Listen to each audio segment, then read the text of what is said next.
We are back at the beginning here. Thank you everyone for joining us. Sorry for the 13, 15-minute delay here. We're super excited to have you and talk about identifying and preventing cyber attacks. So Eric, I'll kind of let you take it away and introduce this topic. Awesome, super exciting. This is a really important topic, especially in today's day and age. Everything that's going on in the world, you may have seen an executive order from the president, from the White House, saying just how important this stuff is. We saw a huge attack in the last 2 weeks on pipeline, so certainly a very topical thing. We want to educate as many people as we can to be protected. So we'll get started.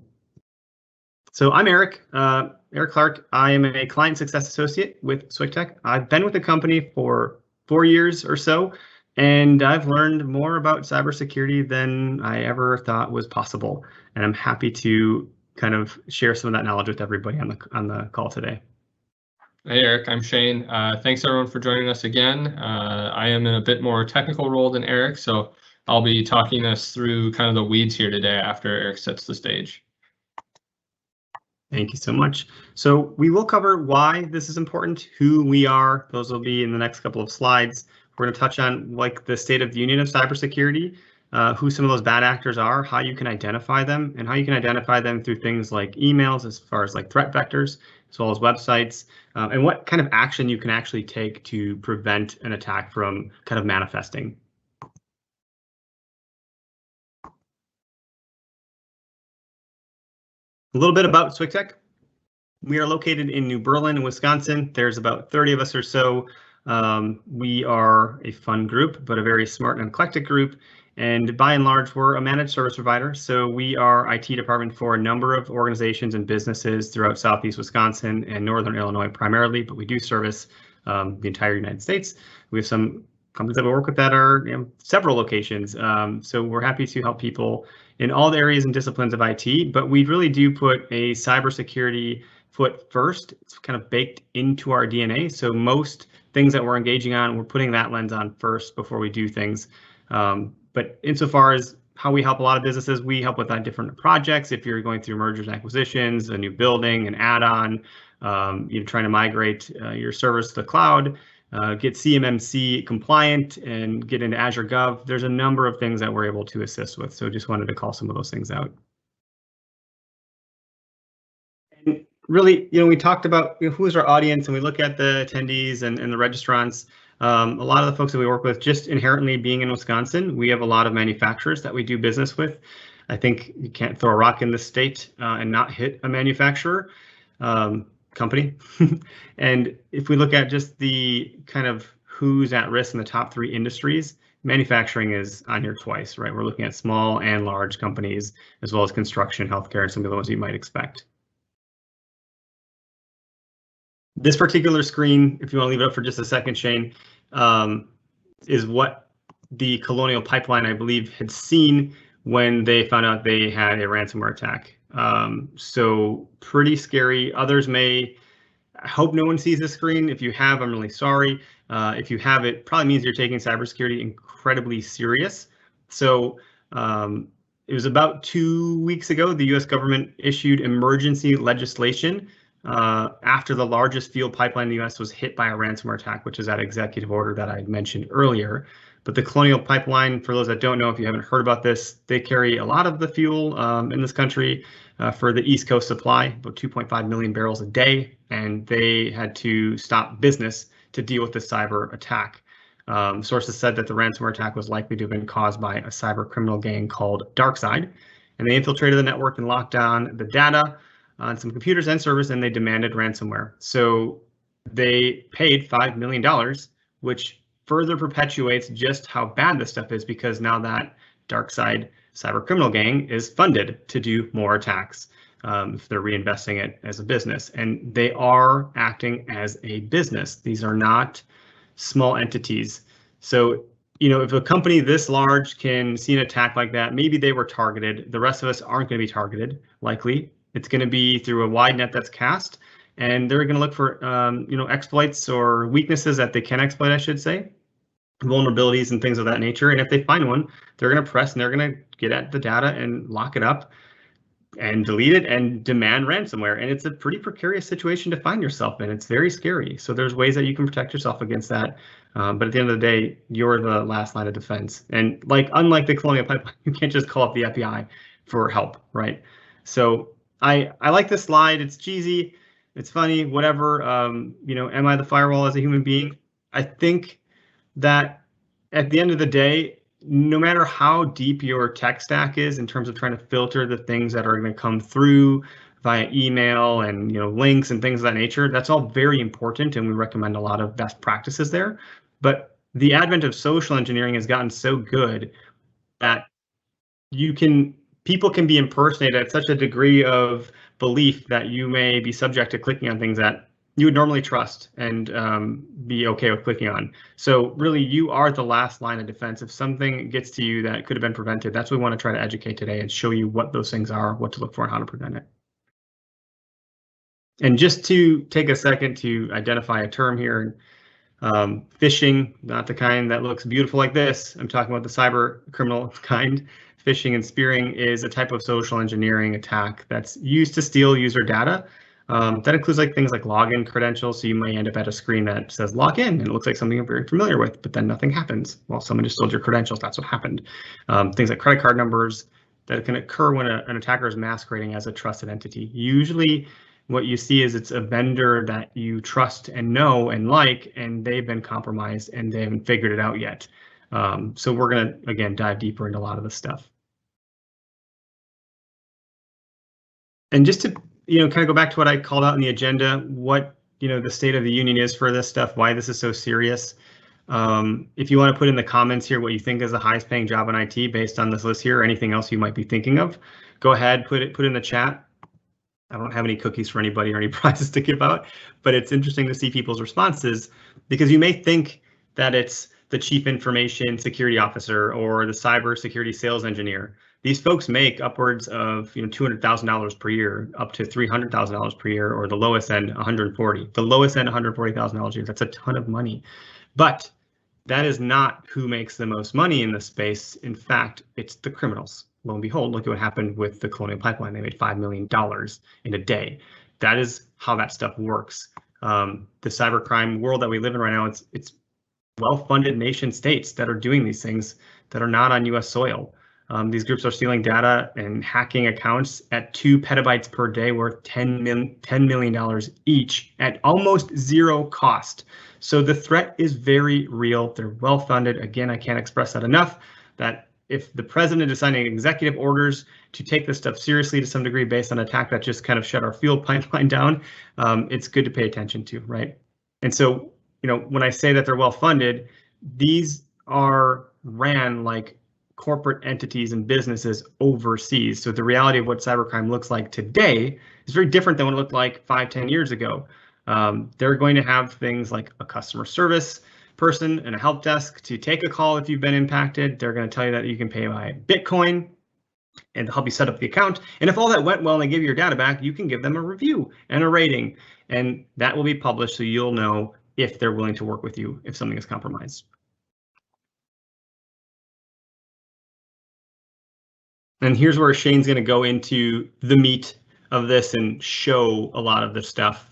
So I think Shane's going to take over from here for a little while, and I'll kind of bounce in and out with my comments. Thank you, Eric. I appreciate kind of the perspective around all of this. Yeah, it seems, some of this seems very simple and easy, but knowing the consequences nowadays where you can lose piles of money for your business is definitely a scary thought. So we want to try and educate folks today. We're going to walk through a couple of different arenas today. The big one and the first one here we'll start with is email security. So we'll talk just a little bit about identifying these different pieces of an email, the sender, the links, and the attachments, talking through what to look for when you're reviewing those emails, and then we'll go through some examples with those, and then we'll move on to a couple of other important security aspects as well. So just to dive right in here, and I know some of these may seem silly and cheesy as we walk through some of these examples and templates here showing these, but it is really easy when you're running through your day and going through your busy workday 100 miles an hour to just kind of skip past this stuff. So it's an important reminder, even if you know this, if you realize, oh yeah, of course that's a fake email address, or of course that's a fake link or attachment, it is important to just kind of slow down sometimes and talk through a lot of this. So First one up, again, like I said, is the sender, right? So who the email is coming to you from. And it's very important that you identify a few areas of that sender. So the highlighted portion here that says SWICKtechcorp.com is actually the domain name. And it's important that whoever you're getting an email from matches the domain name you're receiving, right? So we don't have SWICKtechcorp.com. We use SWICKtech.com. So this would be a fake domain name. And a couple of other examples down below would be, Microsoft-tech support versus Microsoft, Dropbox-USA versus Dropbox, or Google Financial Partners versus just Google.com, right? So you can kind of clearly tell the differences there on these ones. The other half of the email address is just the name, and that can be really anything at all, depending upon the domain that they have the email from. So it's important to realize, okay, if the domain name doesn't match, are they trying to trick me into thinking that the username is something it's not, right? So a lot of times you'll see these at Gmail, at Yahoo, at Outlook.com addresses, and some of these can be really easy to mistake because not everyone may know that you can have an at Outlook.com email address for free. So it's important to keep that in mind and look, does it really make sense that the username has their company name in it, or vice versa? Should that be in the domain? And so then the next piece here is links. And so obviously we all know you can send URLs or links in an email, and they can actually take you to any website. And there's a lot of different ways to disguise those. And so it's important to know that you're receiving the appropriate link and it's coming from the appropriate person, but also where is it taking you, right? So if someone's account is compromised, even if it's a trustworthy person that's sending you that link, you may want to think twice before you just click on it if you weren't expecting it. And a couple of things to note about links. There's a few different pieces here, right? So you're going to have that HTTP or HTTPS header. You can kind of ignore that. Every email address is going to have that. And then the meat of it is going to be that main domain. So very similar to the sender, you're going to have a domain, right? So is it taking you to a trustworthy domain, Microsoft.com or Microsoft-biz.com? And then at the end is going to be the actual specific page on that website. So if you believe that the website, the domain itself is trustworthy, you can probably ignore that last part, but it's important to understand that there are all kinds of these pieces of a link. So just to give you an idea, you can also actually disguise a link, right? So I'm sure all of us know this, we've done it in Word or sending links ourselves in Outlook. You can type out some different text than the link, and now someone wouldn't realize that that link is actually taking them to a malicious site. So it's important to hover over it and see where that link is going rather than just clicking on it and assuming what it says is the case. And so we'll run through a few examples here. Feel free to post in the chat if you want to kind of work through this with us, and Eric and I will just kind of step through these examples. But first one here, google.trustworthy.biz. Eric, do you feel like that's an appropriate link? No? All right. If it says trustworthy, it's probably not. Right. So trustworthy.biz is going to be the domain there, right? So even though it's got the word Google in the link, that's not taking you to google.com. Another example, drive.google.com/my-document.doc. This is obviously kind of a fake link, right? Because we're talking about my-document, but if it is a drive.google.com page, that is taking you to the Google domain. So that could be a safe document that someone's sending you. And then this next one here, netflix.com/ a bunch of characters and numbers. And again, that domain is actually still netflix.com, even though it looks kind of unusual for a link. It's probably just their hash in their system for sending you to a specific video. And then we've got microsoft.com.pc-hosting.ru. And so this would be a bad link. This is taking you to pc-hosting.ru. So even though it may look like Microsoft.com, you got to remember everything before that final slash is going to be part of the domain name. So next one, bankofamerica.online.solarfish.net. We'll just kind of cruise through some of these. That's obviously taking you to not Bank of America. And then wikipedia.org/wiki is actually taking you to wikipedia.org page. And then we've got messenger.facebook.hostbin.com, which would actually be sending you to hostbin.com. So again, I know a lot of people use links all day, every day, and may understand a lot of this stuff, but we just want to call it out. It's important to really pay closer attention to these. Oh, and one last one, a misspelt Google with Q's, so could be tricky.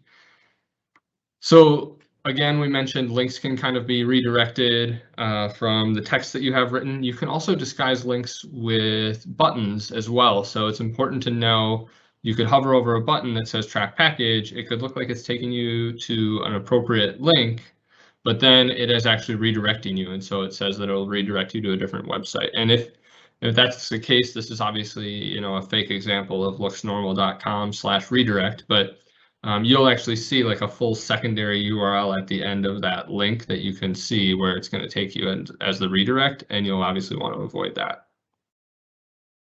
The third piece of email security that we want to talk about before we get into some actual examples here are the attachments.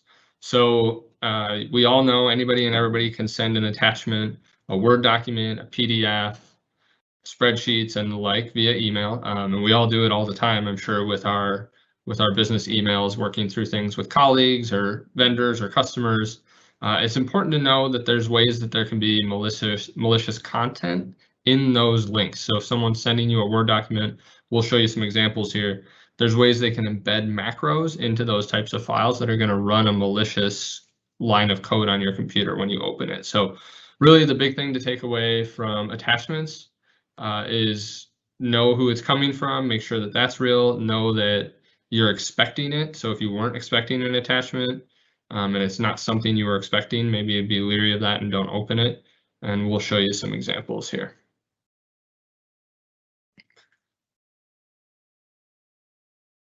So first example up here, this is a little bit older, but just want to talk through, how these might look, right? So this person is sending a request for an invoice or request for a payment on an invoice. So they sent an invoice. Lots of red flags here. We've got a couple of them highlighted for you. So the first one up is their email address, which is not a .com, right? So it's not inside the US. Not necessarily alarming, but something to note. And then the community health systems company name in the signature is different from that Airtel broadband email address at the top. And then also the invoice is a .doc file. So I'm not sure about you guys or Eric, but I don't usually send invoices that are in document form for someone to edit and change the dollar amount, right? That would normally be a PDF file. So lots of red flags on this one. So next one, this is actually a real example that we received, and so we've kind of redacted some of the names and information on here, but this is clearly just a poorly written email, right? So you can see all the typos that we've highlighted here. It was coming from a .co email address instead of a .com, and so just things to be leery of and watch out for. If most of the time in a professional setting, hopefully folks are correcting some of the grammar and the typos in their message. If it doesn't really seem like that, maybe their account could have been compromised. This one is a good example of what I mentioned earlier. So, and this is actually a very recent example that we pulled, and it shows the @outlook.com email address coming from your Microsoft team, right? So a lot of people might think, oh, Outlook.com, that's Microsoft. Well, no, the Outlook.com is just a free address, and then they went ahead and named it No Reply MS Team. So important to just really watch out for that sender and what the domain is. Hey Shane, there was a question that came through. I'd be happy to answer if we can. So the person had asked, with the increased use of mobile devices, the hover function isn't necessarily there like it is on a PC. How do you recommend checking the link before clicking on it and viewing the email on the iPhone, iPad, etc.? I believe with those, if you press and hold it, it'll pop up a preview.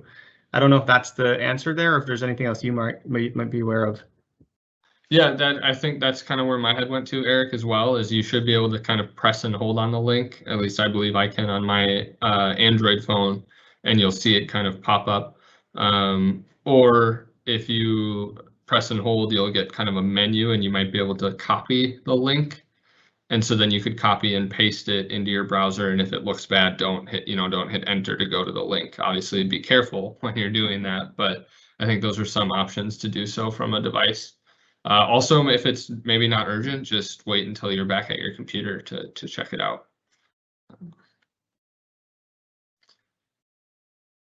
Cool. So a few slightly different examples, right? So we've moved off of the actual email that the person sent, and we're going to check out some of these links that you could have clicked on to show you what you might see.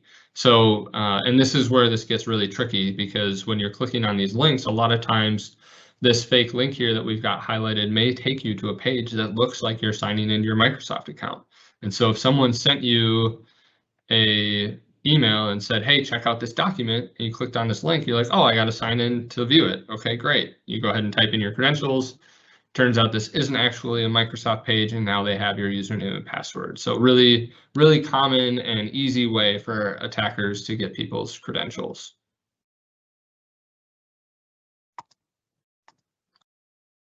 Kind of similar example to that, right? Instead of just the traditional Microsoft page, maybe sometimes people will use a fake link and send you to a OneDrive page to sign in.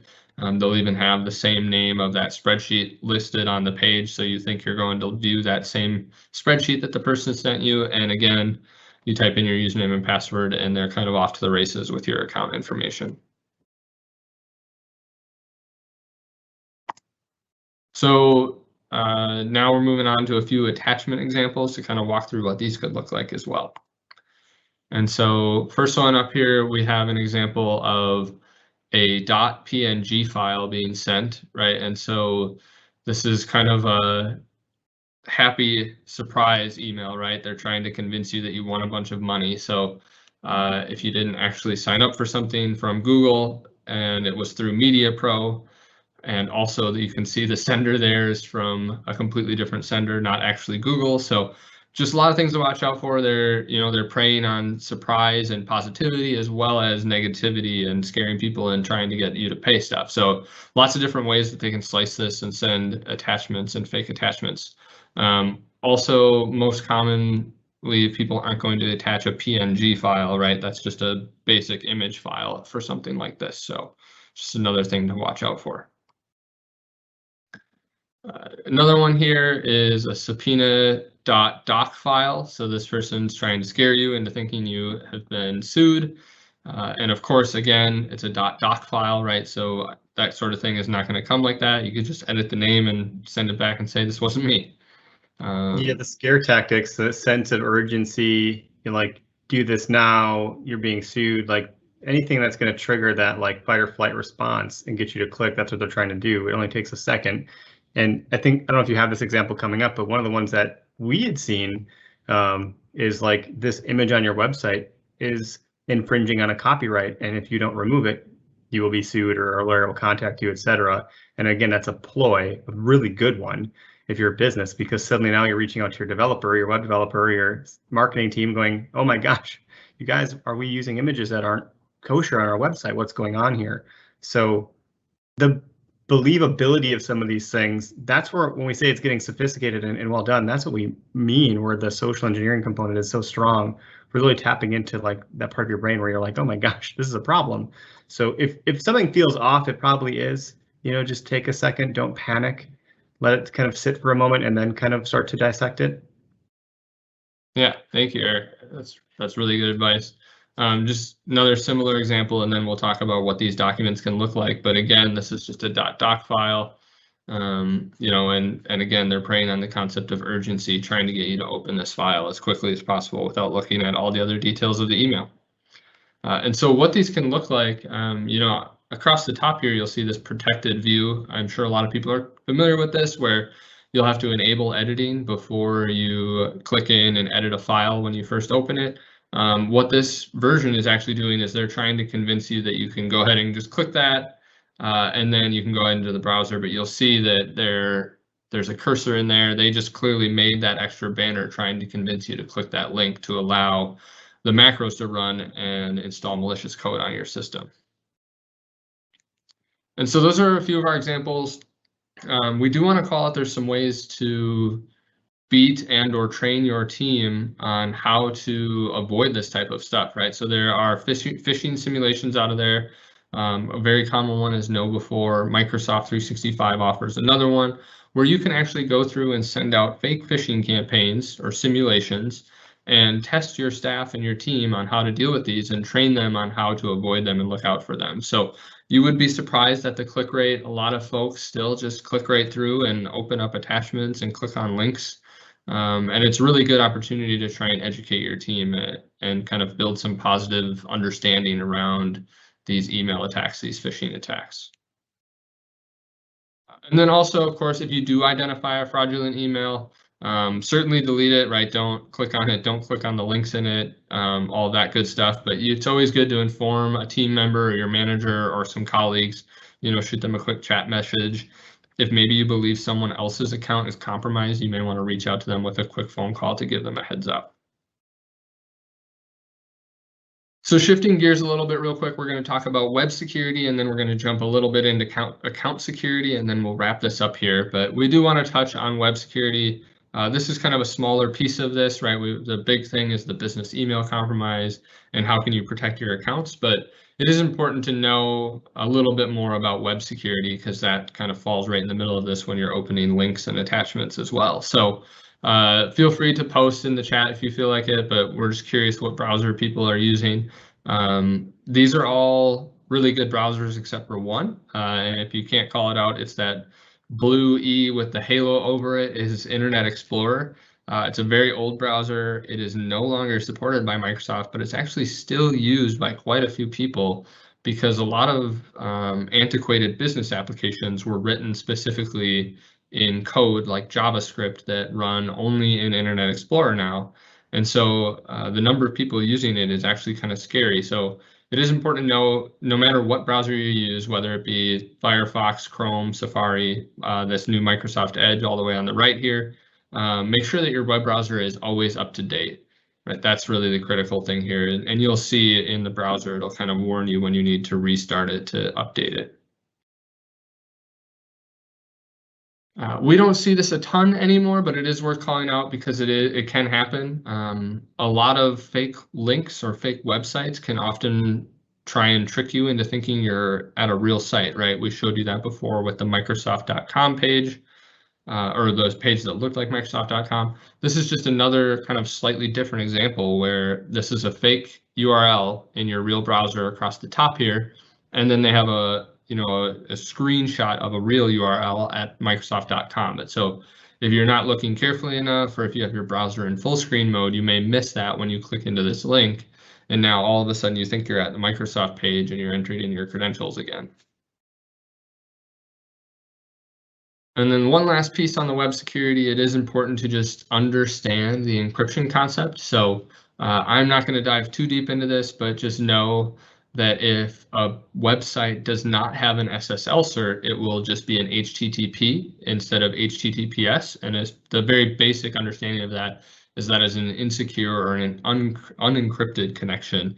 So you should never send credit card information or anything like that over a site like that. Really, the general rule of thumb is try and avoid using non-secure sites altogether. And then this last section here, account security. So we're just going to touch on some best practices and some tools and tips and tricks that we use to protect your own account and be your own human firewall. So first part here is best practices, right? We're just going to kind of run through this list here.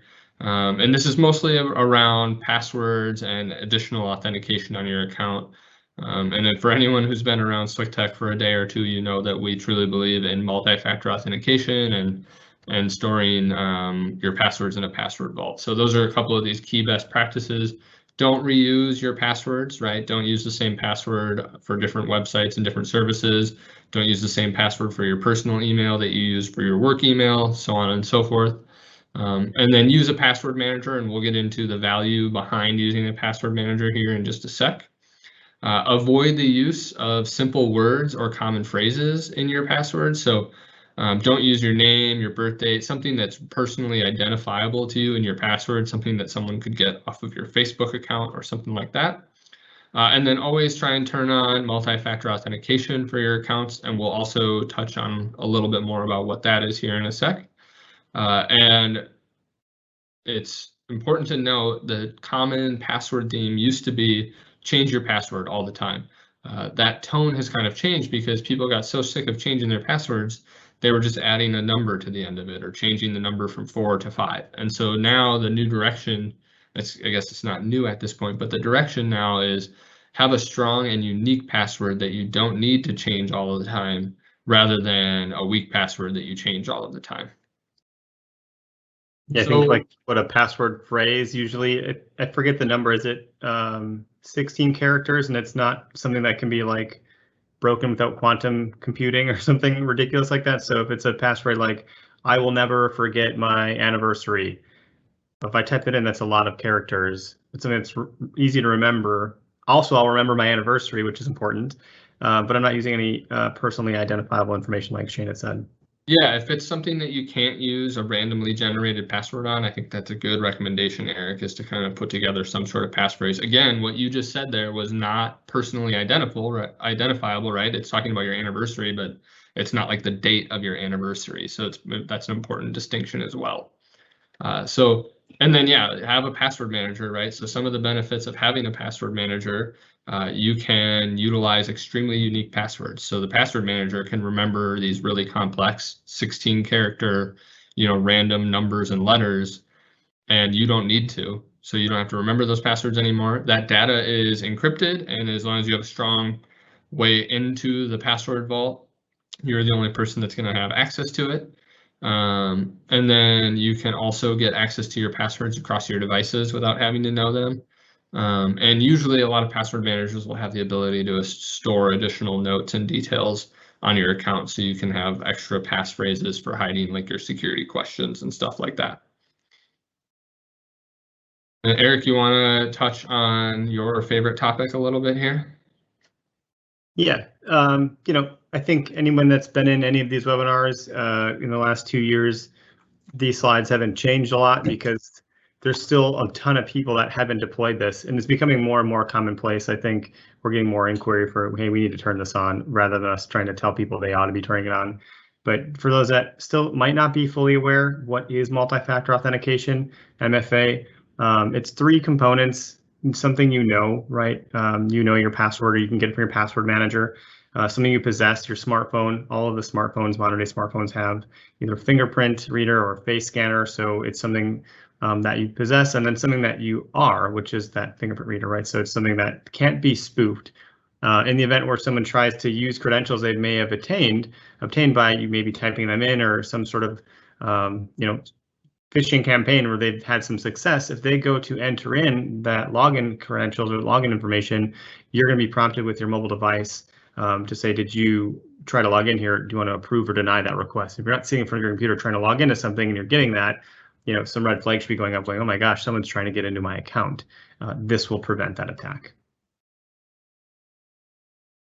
So using multi-factor authentication, I personally do use the Microsoft Authenticator application. The recommendation is everybody should be using this at your organization. SWICKtech obviously can help with that. But on a personal note, because social engineering is so strong, you should really button up your Facebook, LinkedIn account, Instagram, wherever else you might have some sort of profile where people can start to maybe grab your picture or things that you've said, et cetera, and start to really imitate who you are. Lock that stuff up. Most banks are mandatorily kind of enabling those things and been that way for some time. There's 2-factor authentication, which is a text number that will be sent to you. That's less secure than multi-factor. There's also dynamic factor authentication. That's another step up. It's something, again, that we're able to help with, but I think using an authentication app is a great start. I forget the other one by Google, but there's a couple options out there.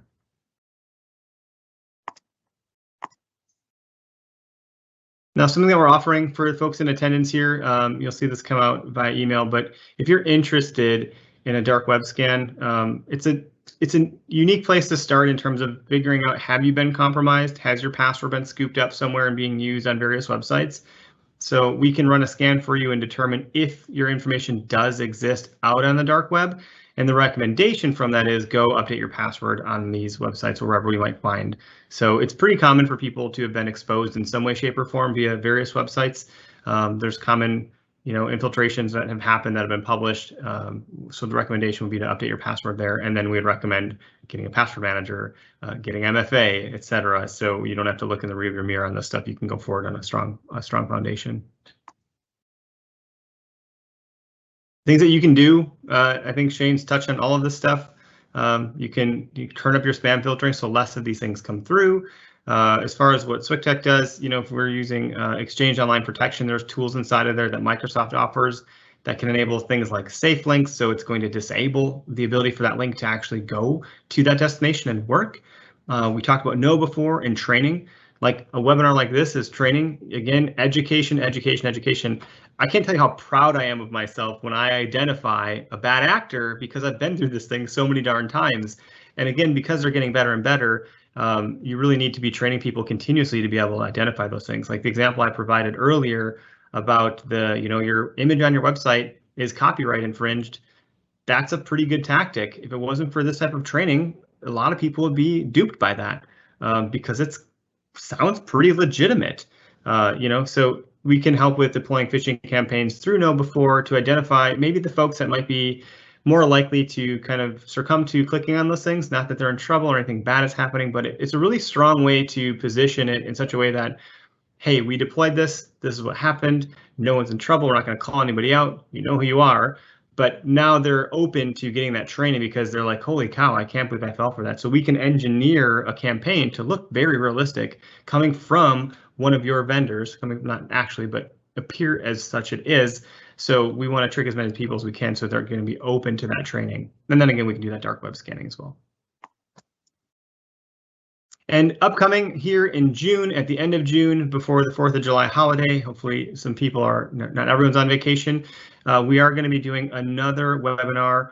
We did our broad level stroke of CMMC. What is it? How to approach it? What is going on there?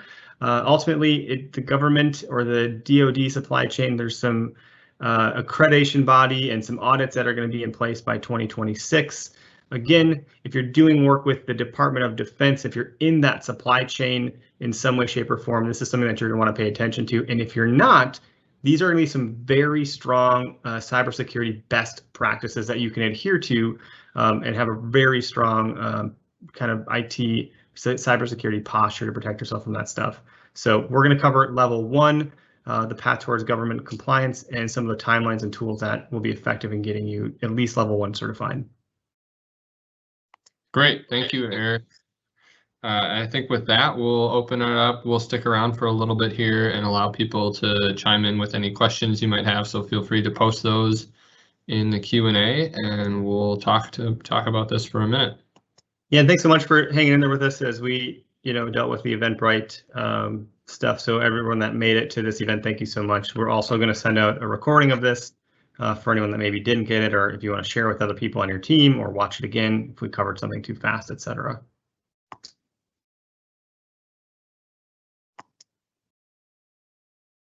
I guess the saddest thing about not doing this in person is we don't get food. There used to be so much food. Soon, I think we're getting there. Yes, hopefully soon. Maggiano's was probably the most common spot we ran these events at, and we would send people home with, dinner for 4. It was always so good.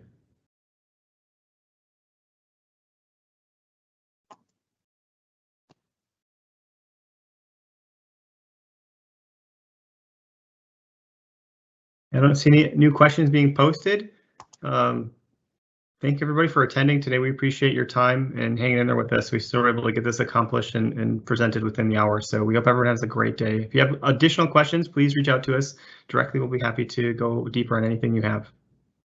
Thanks, everybody.